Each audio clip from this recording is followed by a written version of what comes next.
Let's bring in another prominent journalist, Michael White from The Guardian, often a guest on Sky News.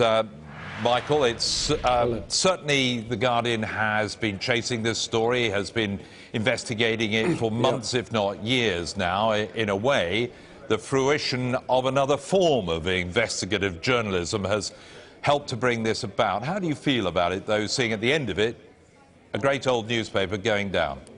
Well, I sympathise with a lot of what Roger Alton said, and certainly with my colleagues here at the Press Gallery in Westminster, where I work. We all work together, and nobody likes to see a newspaper go down. As for The Guardian, well, yeah, it was proper investigative journalists. The broadsheets, people like us are laughed at a bit by the heavy mob on their red tops. They think we couldn't find our way to the lavatory without help. But The Guardian has done some pretty serious stuff in recent years. And the bad thing about what's happened is, as one of your earlier callers, Chris Bryant, he was on the train, Roger Alton was at a meeting. You've got all of me, Jeremy. That Chris Bryant said a lot of this could have been sorted out years ago, but the instinct was to close ranks and cover it up, and it's just got worse, and it's ended up with James Murdoch's rather dramatic decision today. I don't know James Murdoch, but his reputation is that he doesn't like newspapers, unlike his father. Rupert Murdoch was a newspaper man through and through, still is. He's cracking on a bit, and his son isn't. So that's part of the calculation, but not the only part. I will just burden you with the news here that from Sky sources that Rebekah Brooks, who's in overall charge of the newspapers in the News Corps world in Britain, was in tears as she told News the World staff of the decision. Rebekah Brooks, seen there in the days when she was editing the paper, in tears this afternoon as she told News the World staff the decision to close it down after this Sunday's edition, with the loss of certainly a couple of hundred journalist jobs and many others behind the scenes who put the paper together.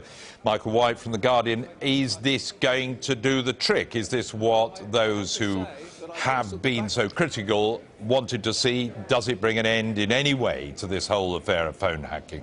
No, because we don't know the scale of it. One of your callers said, I was listening to the programme, other people involved in this. I'm sure that's true. I had a nasty call today from an ex-MP with a story which I won't burden you with.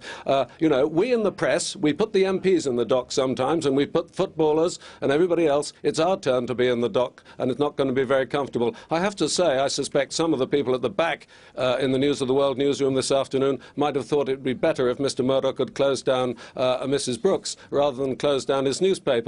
But I also have to report breaking news. In the Press Gallery across the road, we've all put our heads together and think this is partly about a cost-cutting exercise. There's some of it in the FT this morning, I'm sure it was in other papers too, which says News International trying to cut costs, and that the News of the World will disappear, but perhaps the News of the Galaxy or even the Sun on Sunday will appear. You can't have a Sunday Sun because, as your Geordie readers know, the Sunday Sun is a lively Sunday newspaper published in Newcastle, has been for many years. But I don't think this is the full story. I don't think Mr. Murdoch, dare I say it, is being frank with us entirely, not for the first time this year. What about Mr. Murdoch Sr., Rupert Murdoch, who's been behind this group for many, many years now and has certainly been vilified as the grand figure in all this over recent weeks? Does it in any way change what people will think about him, the criticism aimed at him, and in a way the decisions that are bound to be talked about concerning B-Sky-B and his attempts to take over, to buy out the rest of the shareholding there? Well, B-Sky-B, which includes, of course, Sky News we're on now, was part of Murdoch's creative genius. He's a brilliant businessman, and as I said a moment ago, he's also a pretty good newspaper man, has been since he was 21, 22, inherited his father's newspaper in sleepy old Adelaide, Australia. He's conquered the world. He's a very tough customer, and I guess it must be, if we're being generous, be difficult to be one of his children. And James Murdoch is trying to show here part of the family drama, a bit like those Miliband's, who's the tough guy, showing that he can take tough decisions too. As I say, I think cost-cutting, rationalisation, the News of the World brand is damaged. I'm not sure it would have been as damaged forever. People have short memories, you know, advertisers, readers, everybody. So I think people, Tommy Watson, the MP who said it'll never sell any more copies, you know, frankly, I don't think he's right. But they've taken a decision to fold it and I hope many of those 200 journalists get jobs elsewhere within the organisation with whatever they do. They certainly can't be in the British newspaper market without a Sunday red top, whatever you call it. Michael, you talk about the brand Murdoch being damaged. What about the brand Cameron? There's certainly been a lot of flack heading his way today that he'd got too close to the Murdoch empire, got too close to this newspaper group. Not that he'd be the first Prime Minister to get close.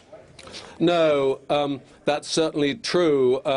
You know, this is an old story going back a century. Lloyd George said, with the press you either square them or squash them. Well, Tony Blair tried to square them. He talked to all sorts of newspaper editors and proprietors, as you and I both know, with moderate success for several years. Had a bit of a job with Paul Dacre at the Mail, who thought he was a rascal and much preferred Gordon Brown. He thought he was a fellow provincial Puritan, just like himself. Well, that didn't do Gordon Brown much good in the long run. Margaret Thatcher was, I suppose, Rupert Murdoch's only real heroine in this country. Though he tolerated Blair, he could see he was a winner. Got favours out of all of them, I hasten to add. David Cameron's case is a bit different. We get the impression that Mr. Murdoch doesn't take to old Etonians. You know what he thinks for the British establishment. He's made his view very clear. He still thinks of himself as an anti-establishment figure, though he is one of the 100 most powerful people in the world on most opinion polls. I guess you can't take Adelaide out of the boy even when he's famous world over. But David Cameron got close to Rebekah Brooks, who can be very charming, and of course hired Andy Coulson, the former editor, the editor of the News of the World, who had to resign over the royal correspondent hacking business when the paper tried to pass it off as the rogue reporter. I think Mr. Cameron was a bit short-sighted about that and a bit careless, and his brand, as you say, will probably suffer too. But he's a pretty resourceful politician, Cameron, and he took the right decision to concede an inquiry, 2 inquiries, let's have two for the price of one. This week, and that was a smart thing to do. And if he's nimble, he'll get out from under this one, but it may well have to involve crossing a few names off his Christmas card list. And on that very point, Michael, you've been in Westminster yourself for a good few years. I won't stress the point too much, but will this, do you think, once and for all, change the relationship between politicians and journalists and newspaper proprietors down there at Westminster? No, and it's true the world over. Back to what I said a minute ago, square 'em or squash 'em. Enoch Powell once said, there's no use complaining about the press, it's like sailors complaining about the weather. Although we're quite close to each other, we're rather like a very tense marriage.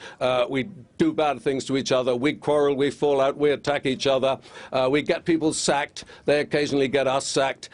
It's a very fraught relationship because the politicians want to use us to sell their message and send their agenda out to the voters, and we want to send our own agenda out to the voters, and the poor old voter and the viewer and the reader has to put up with both of us, and I sometimes feel very sorry for them. We've been talking about ourselves a bit too much this week. Let's find something else to talk about as the dust settles on this drama. Thank you very much indeed. Michael White from The Guardian there.